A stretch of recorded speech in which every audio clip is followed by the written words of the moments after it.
what makes me think it's a crack willow is because it's, well, cracked, and oak don't usually do that. But it's dried out and hollow, so you get an idea of the sort of size of the furrows in it. It's, anyway, so I'll give it a go. Could be a waste of time, could not be. So I was thinking that's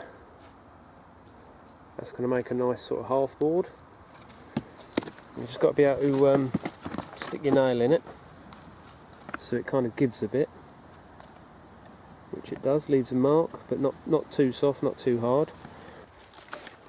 Right, so we've got a bit of a half board there, and I've broken off this piece, which I'm going to try and carve into the spindle.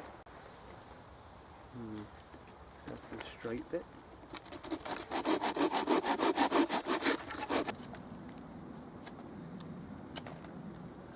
Right, so we want to point that end, and then we want the blunt end this end.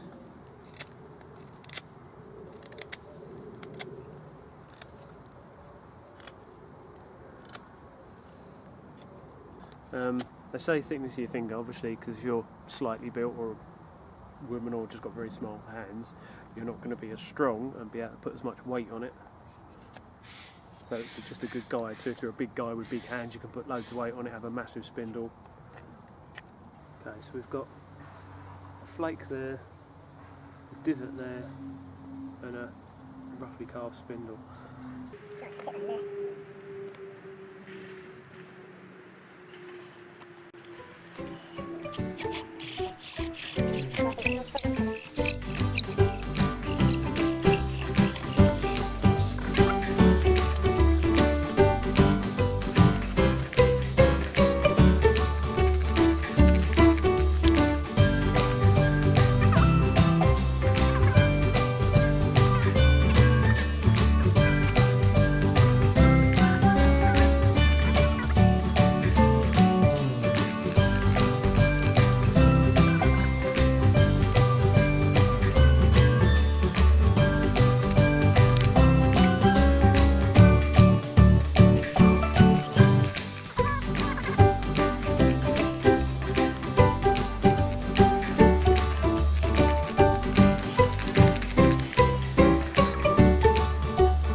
Right, see there,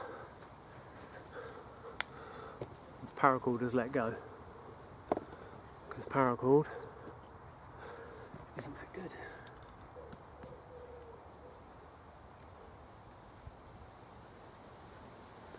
This is quite soft there, should have just had a thicker bit of stick, but we'll carry on regardless.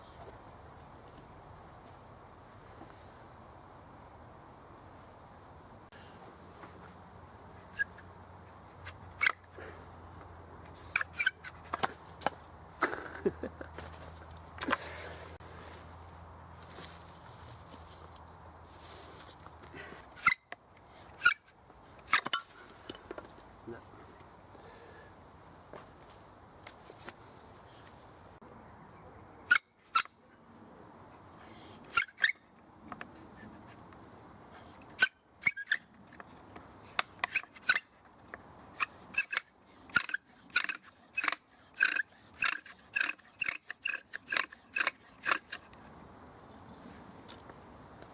Start a new hole.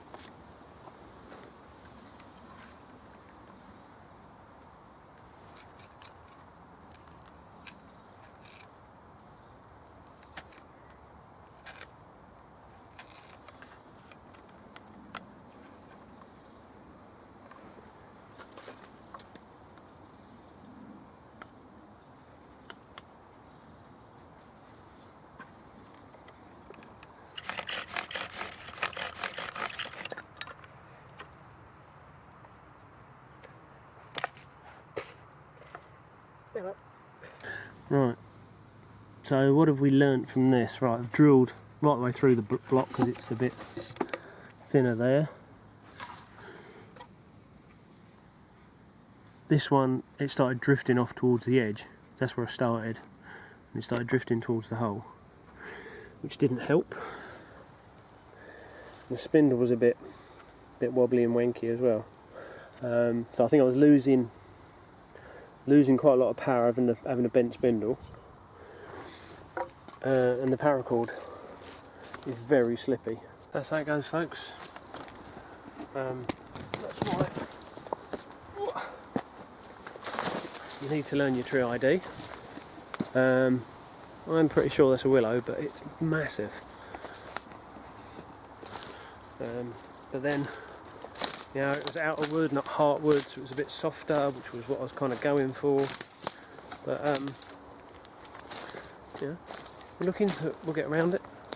Yeah, I was hoping to find some sycamore, like dead standing sycamore, because that's pretty good for firebow as well.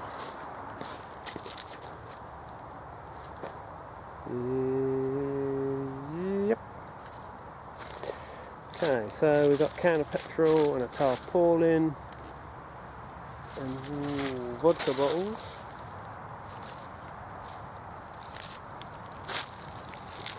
And tent pegs and train tickets from Frinton-on-Sea with corners missing. I wonder what these little scamps have been up to. I suppose we'd better sort this mess out. Familiar with the SJ Cam SJ4000? Right, so I've been monkeying around with it and I have got a mount for it and a bit of wood screwed on the bottom. Why a bit of wood, Bruce? I hear you scream. Because I've got an egg timer. So I can put that on time lapse and do a hyperlapse. So, if you really want to watch me clear up a load of rubbish, we can watch it through hyperlapse. How exciting is that? Well, there you go. I'll take the petrol can out when I get it back out of the woods. But it failed, it stopped recording. I don't quite know why, I must have hit the off button or something. She's recording now.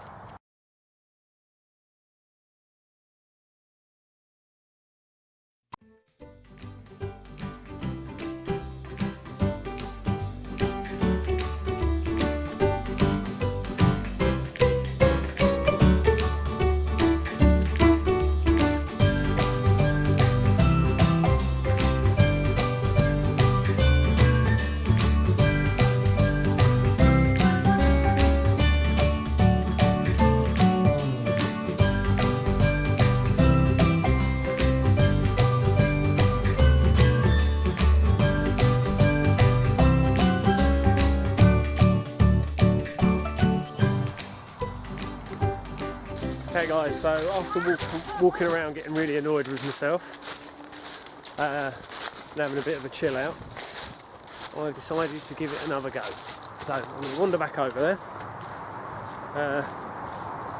and with a sober head, because that's the thing with the friction fire, as soon as you start getting the ump of it, you're going to put too much effort into it and shake and get cheesed off. So I'm going to wander back over there, pick up where my set was. Might try and make another spindle, don't really know yet, but we'll have a think with a bit more of a sober head instead of being frustrated. It's really hard to film in front of a camera as well because you're kind of wanting it to do it quick. So, you know, live and you learn. Okay, right, as one not to give up. Right, so I've given this up because it's the external bit and it's a bit, I think it's a bit soft and I'm just drilling into it too quickly. Right, so this is a more internal piece from the same tree, decent kind of thickness, more plank-like, a bit like me. So where's my spindle? I've shaved a little bit more off my spindle as well, just trying to make it a bit more balanced.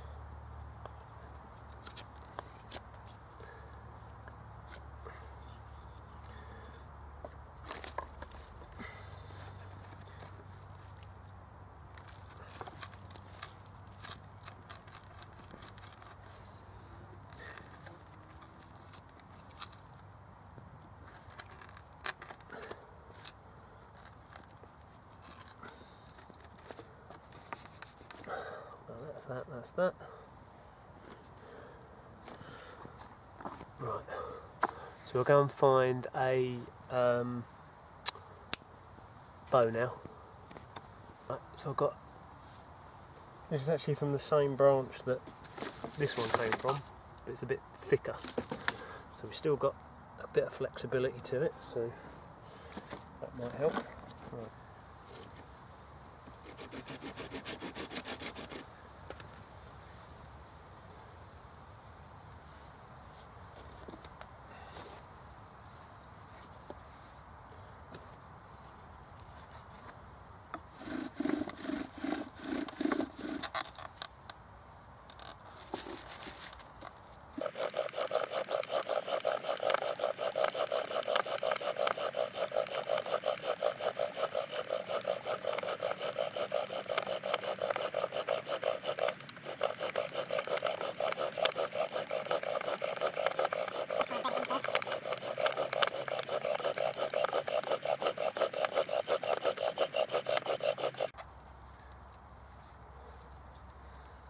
That's looking a lot better.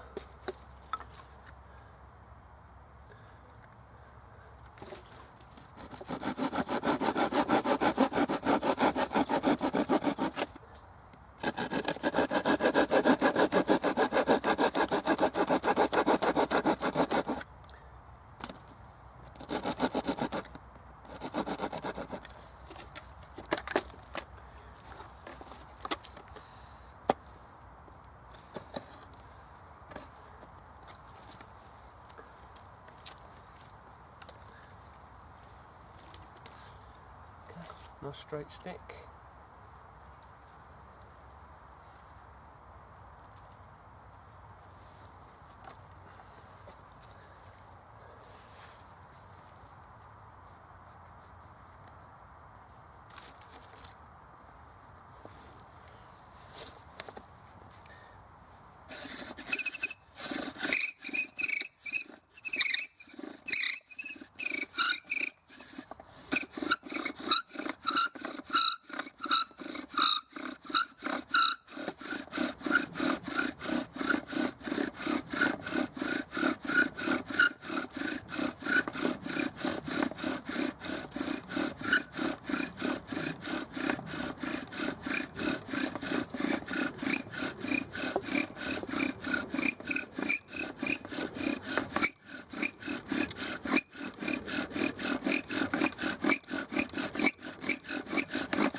Right, so we'll give that some time now. Right, there you go, ember. Right, so we're letting that coalesce. So we get a stick and we'll pull the board away really gently. So that's making one big coal. See? Smoking well now because it's getting the air in from the sides. So that's some ember there. And some really punky wood here. That might help extend it.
There you go.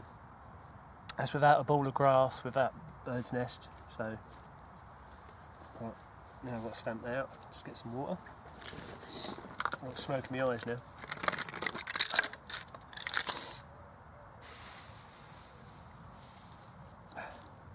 Obviously, I've had some small twigs and some done some feather sticks. I could quite easily have got a nice sustained fire out of that. Right, so there you go. Pretty chuffed with that. Been raining a little bit on and off all day as well, so there's a bit of dampness in the air. It's one of those things, once you've done it once, you know what you're looking for. But yeah, I was sure that was willow. Obviously I'm going to go back home and put it up on screen whether it was or not, because I didn't have my ID book.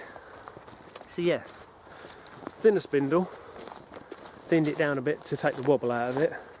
So you put in less friction, and just give it time. That's all it is. Just let the bow and the wood do the work. You don't need to fight it. You don't need to put loads of weight on it. Just let the heat build up. Take your time.